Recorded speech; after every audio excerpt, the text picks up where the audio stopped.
ಧಾರ್ಮಿಕ ಧ್ರುವೀಕರಣದಿಂದ ಹತ್ಯೆಗಳು ನಡೆಯುತ್ತಿದೆ. ಇದಕ್ಕೆ ಬಿಜೆಪಿ ಹಾಗೂ ಆರ್ಎಸ್ಎಸ್ ಕಾರಣ ಎಂದು ಕೇಂದ್ರ ಮಾಜಿ ಹಣಕಾಸು ಸಚಿವ ಪಿ ಚಿದಂಬರಂ ಟೀಕಿಸಿದ್ದಾರೆ. ಮಂಗಳೂರಿನಲ್ಲಿ ಬುಧವಾರ ಮಾಧ್ಯಮಗೋಷ್ಠಿಯಲ್ಲಿ ಅವರು ಮಾತನಾಡಿದರು.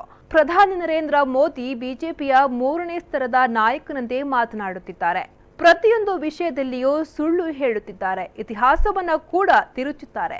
ಬಿಜೆಪಿಯ ಮೂರನೇ ಸ್ತರದ ನಾಯಕನಂತೆ ಅವರು ಮಾತನಾಡುತ್ತಾರೆ ಎಂದ ಅವರು, ಇಡೀ ವಿಶ್ವದಲ್ಲಿ ಬ್ಯಾಲೆಟ್ ಪೇಪರ್ ಮೂಲಕವೇ ಚುನಾವಣೆಯಾಗುತ್ತದೆ. ಆದರೆ ಇಲ್ಲಿ ಮಾತ್ರ ಎಲೆಕ್ಟ್ರಾನಿಕ್ ಮತಯಂತ್ರಗಳನ್ನು ಸ್ಥಾಪಿಸಲಾಗಿದೆ ಎಂದು ಅಸಮಾಧಾನವನ್ನ ವ್ಯಕ್ತಪಡಿಸಿದ್ದಾರೆ.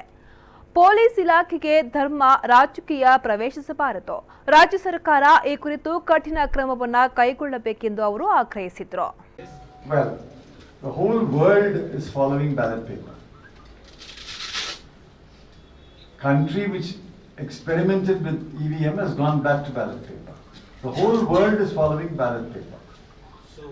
Therefore, there is nothing wrong in the argument. Let's go back to ballot paper. Well, that's almost foolproof. Well, you live and learn. You think technology is going to help you, but then you find that technology becomes difficult to handle, or then you may want to rethink. You live and learn.